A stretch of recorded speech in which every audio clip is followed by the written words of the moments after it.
नमस्कार, सवाल 10 बजे देख रहे हैं आप और आपके साथ मैं हूं ऋतु। आज इस खास बुलेटिन में हम बात करेंगे 37 साल पुरानी उस परंपरा की जिसे ईरान के सुप्रीम लीडर खामेनेई ने तोड़ दिया है। आपको बता दें कि अमेरिका के साथ बढ़ते तनाव और संभावित सैन्य कार्रवाई की आशंकाओं के बीच ईरान के सर्वोच्च नेता अयातुल्ला अली खामेनेई ने 8 फरवरी को वायु सेना कमांडरों की पारंपरिक जो वार्षिक बैठक है उसमें शिरकत नहीं की और साथ ही 1989 के बाद पहली बार ये 37 साल पुरानी परंपरा टूटी है। आपको बता दें इसे क्षेत्रीय सुरक्षा विशेषज्ञ महत्वपूर्ण घटनाक्रम मान रहे हैं। आपको बता दें कि राजनीतिक विश्लेषकों का मानना है कि खामेनेई की अनुपस्थिति अमेरिकी सैन्य दबाव के बीच ईरानी नेतृत्व में बढ़ती चिंताओं का संकेत हो सकती है। हालांकि ईरानी अधिकारियों ने इस पर आधिकारिक तौर पर कोई स्पष्टीकरण नहीं दिया है। वो कोविड-19 के दौरान भी इस परंपरा को निभाते हुए नजर आए थे। उनकी अनुपस्थिति अमेरिका के साथ बढ़ते तनाव और संभावित सैन्य खतरों के बीच हुई है, जिसे सुरक्षा कारणों या राष्ट्रीय सुरक्षा व्यवस्थाओं को लेकर के जोड़ा जाता है। अब ये मीटिंग अहम क्यों है, इसको लेकर के भी आपको डिटेल्स देंगे, जानकारियां देंगे सिलसिलेवार तरीके से। चलिए डिटेल्स आपको दे देते हैं। यहाँ पर देखिए क्यों ये मीटिंग जो है अहम बताई जा रही है। मीटिंग के मायने क्या है। 8 फरवरी 1900 जो कहा जाए 79 की सालगिरह पर होती है ये मीटिंग और साथ ही साथ आपको बता दें कि उस दिन एयरफोर्स के अधिकारियों के ग्रुप ने इसमें अहम मीटिंग में जो कहा जाए पार्टिसिपेट करते हुए जो अपने पहलवी राजवंश को हटाने की कसम खाई थी। अब आप समझिए पहलवी राजवंश जो कि अभी बताया जा रहा है अभी अगेंस्ट खामेनेई के सबसे बड़े पुरोधा के रूप में, और उन्होंने रूहुल्लाह खुमैनी के प्रति वफादारी जताई थी। और अब तस्वीर आप देखिए किस तरीके की सामने आ रही है। खुमैनी इस्लामिक रिपब्लिक के संस्थापक और सुप्रीम लीडर थे। इसके साथ ही साथ ये डिटेल निकलकर सामने आ रही है कि ये मीटिंग जो है इस मायने में इंपॉर्टेंट है क्योंकि ये तख्ता पलट की तस्वीर दिखाता है। उस दौरान क्या हुआ था और अभी क्या हो रहा है। इस बीच ईरान के राष्ट्रपति मसूद पेजेश्कियन से अमेरिका से अपने देश का सम्मान करने की अपील करते हुए भी कहा ईरान की बातचीत के लिए तैयार है, लेकिन किसी भी प्रकार की जबरदस्ती बर्दाश्त नहीं की जाएगी।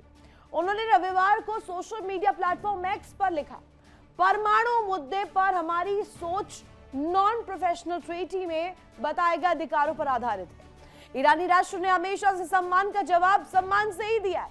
ओमान की मध्यस्थता में हुई अप्रत्यक्ष बातचीत के बाद दोनों देशों के बीच अगले हफ्ते परमाणु मुद्दे पर बातचीत का एक और दौर शुरू होने वाला है, इसकी संभावना है। हालांकि पेजेश्कियन ने ओमान में हुई वार्ता को एक कदम आगे बताया है। कहा है कि उनका प्रशासन बातचीत का पूरा समर्थन करता है। हालांकि क्षेत्र में अमेरिकी सैन्य उपस्थिति बढ़ाए जाने पर ईरान ने आपत्ति भी जाहिर की है। तेहरान का कहना है कि वह शांतिपूर्ण बातचीत के लिए पूरी तरीके से प्रतिबद्ध है, कमर कस चुका है, बातचीत के रास्ते इस मसले को सुलझाने के लिए पूरी तरीके से तैयार है। लेकिन सैन्य दबाव, यहां पर मिलिट्री प्रेशर की रणनीति को स्वीकार नहीं किया जाएगा। अमेरिका और ईरान के बीच परमाणु कार्यक्रम को लेकर लंबे समय से तनाव बना हुआ है, टेंशंस है। अमेरिका का इसमें आरोप भी आता है ईरान परमाणु हथियार विकसित कर सकता है, जबकि ईरान से खारिज करते हुए ये कहा है कि उसका परमाणु कार्यक्रम कोई तरीके से शांतिपूर्ण उद्देश्यों के लिए, और इसी को बैन करने के लिए देखिए यहाँ पर खामेनेई किस तरीके से आगे बढ़ रहा है। खामेनेई के कदम से सवाल क्यों उठ रहा है, क्या ये एक सीक्रेट कदम है, क्या ये एक प्रिवेसी के तौर पर एक अलग मूव है। अब साथ ही साथ इसके पीछे की असली कहानी क्या है, खामेनेई जो कर रहे हैं उसके पीछे की वजह क्या है। क्या तेहरान युद्ध की तैयारी कर रहा है, क्या अमेरिका के खिलाफ एक काउंटर अटैक की तैयारी कर रहा है, या ये नई डिप्लोमेटिक रणनीति का संकेत है। ये इस वक्त बड़ा सवाल खड़ा हो रहा है कि क्या ये एक नया मूव साबित होगा आने वाले दिनों में। क्या ईरान खामेनेई अमेरिका को काउंटर करने के लिए पूरी तरीके से यहां पर सफल रहेंगे, करेंगे। इसी पर बड़ी चर्चा, हमारे साथ खास मेहमान जुड़े हुए हैं क्योंकि देवनाथ सर ग्रुप कैप्टन रक्षा विशेषज्ञ के तौर पर हमारे साथ कनेक्ट है, और साथ ही साथ retired colonel J S. Sodhi sir हमारे साथ कनेक्ट है, और डॉक्टर डी के गुप्ता विदेश विशेषज्ञ हमारे साथ कनेक्ट है, सभी का मैं स्वागत करना चाहूंगी। पहला सवाल सोडी सर आपसे। गुड मॉर्निंग सर सबसे पहले। लेकिन ईरान यूएस तनाव जो है इसमें एक के बाद एक दांव पेच सामने आ रहे हैं। पहले अमेरिका का कॉल, एक तरफ बातचीत करिए, एक तरफ हैंड इन हैंड हथियार भी लोड करिए। दूसरी तरफ हम देख रहे हैं कि अब ये तस्वीर आ रही है कि ईरान भी काउंटर अटैक के लिए कमर कस रहा है। ये 37 साल की जो तस्वीर सामने आ रही है, ये 37 साल के बाद ये अनोखी तस्वीर क्यों बनने वाली है? क्या डिफरेंट होने वाला है इस दफा? जय हिंद ऋतु जी, ये मेरा सौभाग्य कि मैं आपके न्यूज चैनल पर हूं और विख्यात को पैलेस के साथ हूं। जब से 1979 में ईरान में इस्लामिक रेवोल्यूशन हुआ, जिसके बाद कट्टरपंथी सत्ता में है, पिछले 47 सालों में अमेरिका ने 7 बारी कोशिश की है वहां पे तख्ता पलट करने की, लेकिन कभी भी अमेरिका सफल नहीं हुआ है। अब भी हम देख रहे हैं, जो जनवरी के शुरू से शुरू हुआ, अमेरिका का बार बार ईरान के ऊपर बयान आने, ईरान को चारों तरफ से घेरना, ये भी 8वां एक अटेम्प्ट है। ये भी सफल नहीं होगा। सफल इसलिए नहीं होगा क्योंकि ईरान के ऊपर जो 47 साल से आर्थिक प्रतिबंध लगे, उसके बावजूद उसने अपनी सैनिक शक्ति में बहुत इजाफा किया है, जिसका हमें एक झलक पिछले साल उसके 12 दिन के युद्ध इजराइल के साथ दिखी, जहां पे उसने इजराइल की राजधानी टेल एविव को 1/3 बर्बाद कर दिया, जबकि इजराइल के पास दुनिया का आधुनिक एयर डिफेंस सिस्टम है, जिसे आयरन डोम के नाम से कहा जाता है। बहुत दशकों तक पश्चिमी मीडिया ने दुनिया से झूठ बोला, इस्लामिक देशों को नीचा दिखाया, वो सफल भी हुई। लेकिन अब क्योंकि सोशल मीडिया आ गया है और दुनिया सोशल मीडिया से ज्यादा पुख्ता जानकारी लेती है, अब सच आस्ता आस्ता सामने आने लग गया है कि ईरान को हराना, ईरान में तख्ता पलट करना असंभव है। जिस तरह से अमेरिका को वेनेजुला में आसानी हुई, वो ईरान में नहीं होगी। तो ये जो हम देख रहे हैं, बार बार वहां पे युद्ध को तैनात करना, एयरक्राफ्ट कैरियर तैनात करना, ये बयान वो बयान, ये सिर्फ डोनाल्ड ट्रंप के लिए एक फेस सेवर है, क्योंकि डोनाल्ड ट्रंप भी जानते हैं कि वो ईरान के ऊपर सैनिक हमला नहीं कर सकते। क्यों नहीं कर सकते सर? नहीं, मेरे को आज एक बोल्ड रीजन इसको लेकर चाहिए। खामेनेई जो काउंटर अटैक करने की तैयारी कर रहे हैं और ये कहा जा रहा है कि अमेरिका इसमें इंटरेस्टेड है कि उसके न्यूक्लियर प्रोग्राम को कैसे हैम्पर किया जाए, कैसे रोका जाए, चाहे वो किसी भी स्ट्रेटेजिक पॉइंट ऑफ व्यू से कोई भी डिप्लोमेटिक अप्रोच यहाँ पर सामने रख दे कि हम ईरान को वहाँ की सिचुएशंस, वहाँ के प्रदर्शन, व्हाटएवर, सारी चीज़ों को वो अगर कोट करके साथ में ला करके कह देते हैं और अंदर खाने न्यूक्लियर प्रोग्राम को बैंक करने की कोशिश करते हैं, तो अमेरिका का जवाब ईरान क्यों नहीं दे पाएगा? ऋतु जी, इसके 2 मुख्य कारण हैं। पहला है कि ईरान का बैलिस्टिक मिसाइल प्रोग्राम बहुत पुख्ता है, बहुत सफल है, जिसकी झलक पिछले साल दुनिया को मिल गई। परसों ही ईरान के विदेश मंत्री अरगाची ने साफ बयान दिया है कि ईरान अपना यूरेनियम का एनरिचमेंट प्रोग्राम नहीं बंद करेगा, ना ही ईरान अपना बैलिस्टिक मिसाइल प्रोग्राम बंद करेगा। 13 जनवरी सुबेरे जब डोनाल्ड ट्रंप की फाइनल ब्रीफिंग हो रही थी व्हाइट हाउस के सिचुएशन रूम में, 13 रात को ईरान पे हमला होना था अमेरिका का। 13 सुबेरे की ब्रीफिंग में 2 बड़ी चीजें हुई। पहला, अमेरिका की सारी खुफिया एजेंसीज ने डोनाल्ड ट्रंप को बताया कि ईरान में तख्ता पलट असंभव है। दूसरा, खाड़ी के कई देशों ने अमेरिका को खबर भेजाई कि अगर युद्ध होता है तो वो अपनी जमीन और एयर स्पेस का इस्तेमाल नहीं करने देंगे, वो इस क्षेत्र युद्ध में नहीं घुसेंगे। तब डोनाल्ड ट्रंप के सामने 2 बड़ी मुश्किलें आई। पहला, कि अगर एक भी अमेरिकी सैनिक मर के वापस आता है, बॉडी बैग आते हैं, अमेरिका में बवाल मच जाएगा। अमेरिका दुनिया के कुछ देशों में से है जहां पे हर सैनिक की बहुत कीमत होती है, वहां पे बवाल हो जाता है अगर एक भी सैनिक का शव वापस आए। और दूसरा, डोनाल्ड ट्रंप के सामने ये दिक्कत थी कि नवंबर में इसी साल मिड टर्म इलेक्शन होने हैं। डोनाल्ड ट्रंप की रेटिंग सबसे कम ऑलरेडी है 42%। बट इंटरेस्टिंग पार्ट इज कि इस मीटिंग में इंटरेस्टेड क्यों नहीं है वो? मीटिंग से दूरी क्यों बनाई है group captain U K Devnath sir? आप इसी तरह समझाइएगा अपने शब्दों में, और ये भी बताइएगा अभी तो खुर्रमशहर 4 जो मिसाइल को लेकर के परीक्षण किया गया है, उसका भी कहा जाए डेस्टिन्ड टू इजराइल, उसकी जो कहा जाए डेस्टिनेशन सेट ही इजराइल की तरफ की गई है, ताकि डर का माहौल हो। कम से कम ये एक मैसेज चले जाए, संदेश चला जाए कि अगर आप अमेरिका के साथ मिलकर के कुछ भी ईरान के अगेंस्ट प्लॉट कर रहे हैं, प्लान कर रहे हैं, तो आपको भी रेपरकशंस झेलने पड़ेंगे। रितु जी, पहले तो जो एयरफोर्स कमांडर्स मीटिंग है ईरान में, ये हमेशा प्रथा रही है कि सुप्रीम कमांडर, भारत में और बाकी सारे देशों में भी ऐसा ही होता है कि साल में एक बार आर्मी कमांडर्स, नेवी कमांडर्स या एयरफोर्स कमांडर्स की मीटिंग होती है और देश के प्रधानमंत्री, कुछ देशों में देश के प्रेसिडेंट, ईरान में सुप्रीम लीडर उसको अटेंड करते हैं। अभी हो ये रहा है कि अमेरिकन गुप्तचर एजेंसी CIA और मोसाद बहुत कोशिश कर रही हैं कि मिनट टू मिनट आयतुल्लाह खamenei कहाँ पर हैं, घंटे टू घंटे आयतुल्लाह खamenei कहाँ पर हैं। तो डर इसका डर बहुत बड़ा है क्या? उद्देश्य, जान का खतरा है आप कह रहे हैं? रितु जी, डर नहीं है, ना ही जान का खतरा है। कोई भी देश ऐसा करता है। जब राष्ट्रपति पुतिन के ऊपर भी मॉस्को पे अटैक हुआ था यूक्रेन ड्रोन से, तो पुतिन भी अगले 48 घंटे के लिए गायब हो गए थे। ये दुनिया के सारे देश करते हैं, अमेरिका भी करेगा।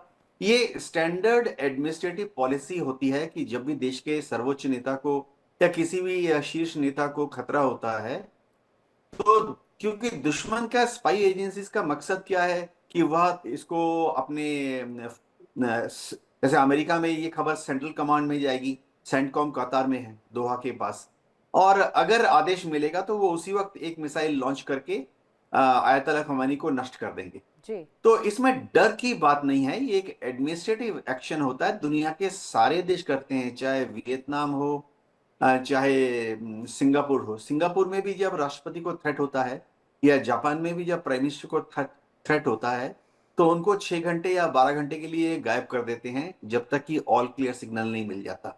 जी बिल्कुल यूके देवनाथ सर। और डॉक्टर DK गुप्ता भी हमारे साथ कनेक्ट है, मैं उनसे जानना चाहूंगी, 37 साल पुरानी ये कहा जाए परंपरा टूटी है, एक बहुत पुरानी कहा जाए, इसे एक पैटर्न के तौर पर लिया जाता था, साल दर साल हम तस्वीर देखते थे, पर यह खामेनी की दूरी क्या दर्शा रहा है, क्या इंडिकेट कर रहा है, माजरा क्या चल रहा है अंदर खाने? क्या प्लानिंग वॉर को लेकर तेहरान तैयारी कर रहा है?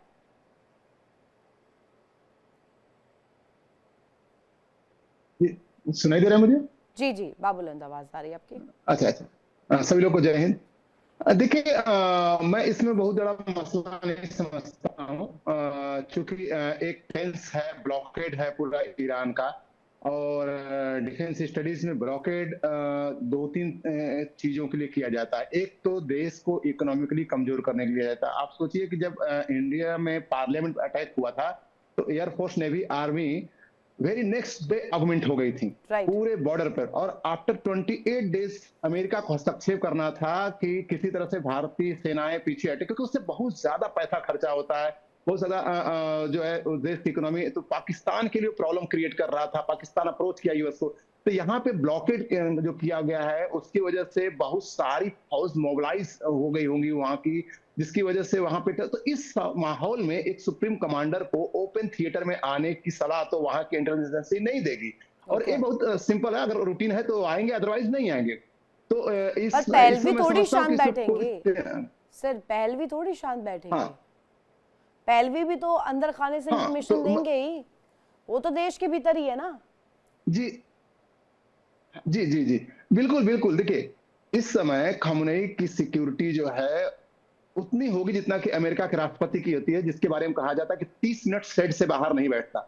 पहली बार जब हमारे यहाँ बराक ओबामा आए थे, तो बराक ओबामा, उस दिन बारिश हो रही थी 26 जनवरी को परेड में, जब वो चीफ गेस्ट थे, तो उस समय वो पहली बार 40 से 50 मिनट बाहर बिना किसी शेड के बैठे हुए थे और प्रधानमंत्री मोदी के साथ घूम रहे थे। तो ये नॉर्मली ऐसे नेताओं के लिए इतनी तगड़ी सिक्योरिटी होती है, तो इसमें खamenei के लिए वो वही सिक्योरिटी होगी, चाहे किसी भी तरह से, ताकि अगर वो एलिमिनेट हो जाते हैं तो मामला ही खत्म हो जाएगा ईरान का, क्योंकि वहां पे इतनी भयंकर इंस्टेबिलिटी होगी कि वो मिडिल ईस्ट में सीरिया के बाद सेकंड कंट्री हो जाएगा। तो अब यहाँ पे उनका कमांडर मीटिंग में ना आना एक सिंपल लॉजिक है, उसमें कोई बड़ी बात नहीं है कि वो क्यों नहीं आए हैं, क्योंकि इससे बिल्कुल सोडी सर से इसी पर मैं चाहती हूँ एक रिएक्शन। सोडी सर, हम देखते हैं body language speaks a lot, हम और इंटरनेशनल डिप्लोमेसी की जब जब बात करते हैं तो बॉडी लैंग्वेज जो कहा जाए एक इंटरनल बॉन्डिंग को शो करता है। अब साथ साथ हम देखें अरागची की बॉडी लैंग्वेज मस्कट की मीटिंग में जो थी वो काफ़ी कॉन्फिडेंट नज़र आ रहे थे, वो कह रहे थे कि आप ट्राई कीजिए, अमेरिका भी कोशिश कर ले, अगर अमेरिका बातचीत के ज़रिए सच में इस मकसद के साथ बैठा है तो मसला सुलझेगा, अगर वो उधर से काउंटर अटैक करते हैं तो इधर से भी माकूल जवाब दिया जाएगा? अरागची की बॉडी लैंग्वेज पर जरा आप बताइएगा। ऋतु जी देखिए, बॉडी लैंग्वेज हो या वे ऑफ कम्युनिकेशन हो, राइट। उससे इंसान के कॉन्फिडेंस का सबसे बड़ा पैमाना माना जाता है। क्योंकि आपके दिल के अंदर जो है, आपके मन के अंदर जो है, उसके लक्षण आपके बॉडी लैंग्वेज में, आपके वे ऑफ कम्युनिकेशन में, वे ऑफ कंडक्ट में सबसे पहले दिखते हैं। तो ईरान की अगर विदेश मंत्री की, ईरान के सुप्रीम कमांडर की, ईरान के राष्ट्रपति अगर बॉडी लैंग्वेज या कम्युनिकेशन कॉन्फिडेंट है, जबकि अमेरिका महाशक्ति होते हुए उनको चारों चारों तरफ से घेर चुका है, तो ये दिखाता है कि उनके पास कुछ है जिसकी वजह से वो दब नहीं रहे हैं। और उनके पास क्या है? उनके पास सैनिक शक्ति है।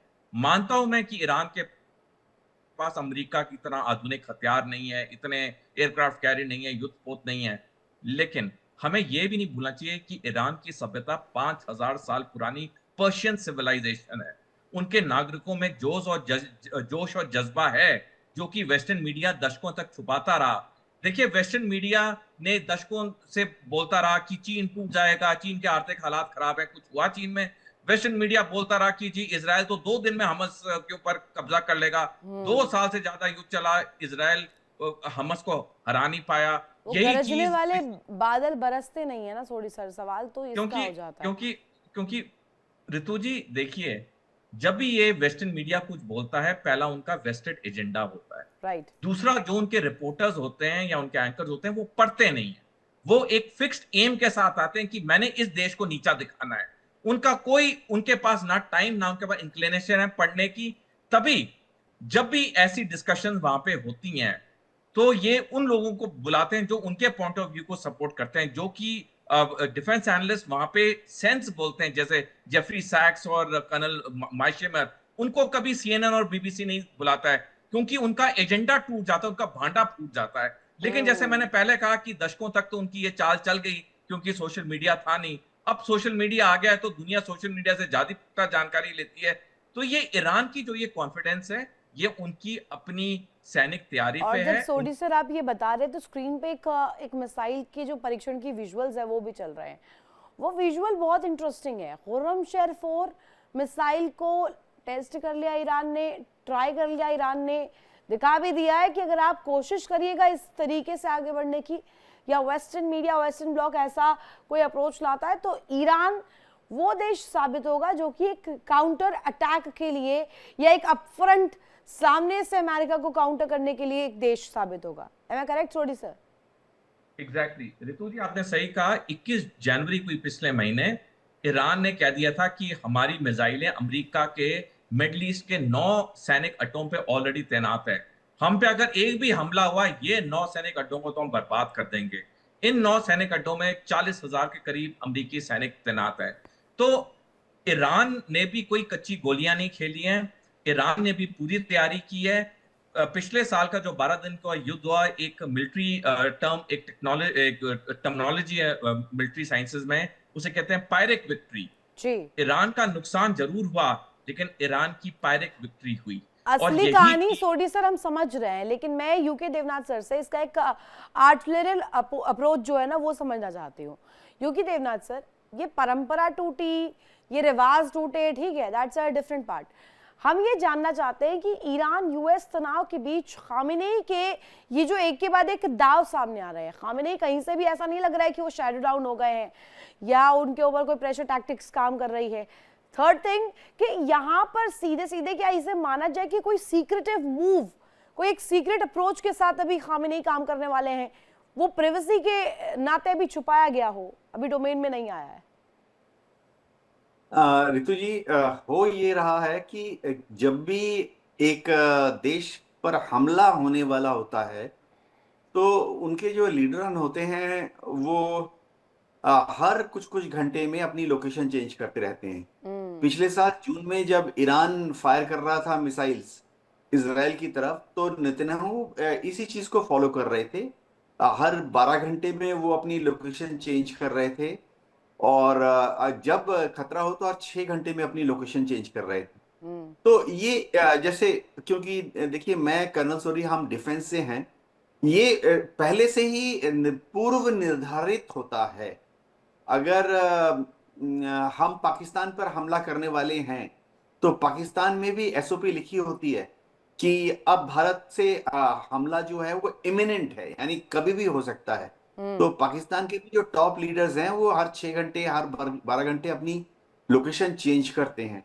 दूसरी बात, वो जनता के सामने भी नहीं आते हैं उस दौरान, क्योंकि फिर दुश्मन की जो स्पाई एजेंसी है उनको फिर से उनका जियो रेफ मिल जाता है कि लास्ट यहाँ देखा था, अब फॉलो करो कि पिछले 3.5 घंटे, पिछले 2.5 घंटे, पिछले 1.5 घंटे में कहाँ गया। तो तो ये ये जो ट्रैक है ये रिकॉर्ड भी रखा जाता है क्या निर्धारित यूके होता सर? है। ये ट्रैक रिकॉर्ड भी रखा जाता है क्या? अब पहले तो ट्रेस करते हैं, रेकी कहा जाता है, एक तरह से रेकी कर लिया, उसके बाद उसे एक रिकॉर्ड में रख लिया, कहाँ पर कितने घंटे तक रुक रहे हैं, किसमें ज्यादा इंटरेस्ट ले रहे हैं, उसके हिसाब से भी कुछ होता है क्या? जी हाँ रितु जी, होता यह है कि दुनिया भर में जितनी राजधानियां हैं सब जगह 5-6 जगह चिन्हित होती हैं। अगर मैं भारत का ही एग्जांपल दे दूं, दिल्ली का ही एग्जांपल दे दूं, तो ऐसा नहीं है कि अब अगर चीन के साथ हमारा युद्ध चल रहा है और चीन से मिसाइलें भारत की तरफ दागी जा रही हैं, तो मोदी जी उसी घर में रहेंगे, 7 रोज कोर्स नहीं। दिल्ली में ही आप देख लीजिए, 7, 8, 9 ऐसी जगह हैं, चाहे वो नोएडा में हो, चाहे यमुना पार हो, चाहे गुड़गांव में हो, चाहे सीमापुरी के पास हो, चाहे रोहिणी में हो, मोदी जी 7-8 जगह घूमेंगे। ये पहले से ही निश्चित किया जाता है, प्रिपरेशंस, कि वो कौन सी बिल्डिंग होगी, वहां क्या क्या सुविधाएं होंगी, निश्चित रहता है। देखिए, सुविधाओं का मतलब ये नहीं कि वहां एसी लगाना है, सुविधाओं का मतलब है कम्युनिकेशन। अगर कल हमें लगता है कि मोदी जी पर हमला होने वाला है और हम मोदी जी को उनके सीक्रेट हाइड आउट में रोहिणी में शिफ्ट कर देते हैं या पानीपत में शिफ्ट कर देते हैं, तो वहां पहले से ही कम्युनिकेशन होना चाहिए कि पानीपत में मोदी जी हैं एक सीक्रेट हाइड आउट में, लेकिन वहां से उनका command and control and communication centres link काम कर रहा है, ताकि वो होम मिनिस्ट्री, विदेश मंत्रालय और एमओडी के और पीएमओ के संपर्क में रहें। ये सभी देश पर अभी करते तो हैं। बंकर में जी जाने की बात आ रही थी, अभी तो कहा है कि अभी तीसरे बेटे को दे दिया है, कमान सौंप दी है, और उसके बाद अब असद के इर्द गिर्द, असद के कंधों पर सारी जिम्मेदारी दे दी गई है।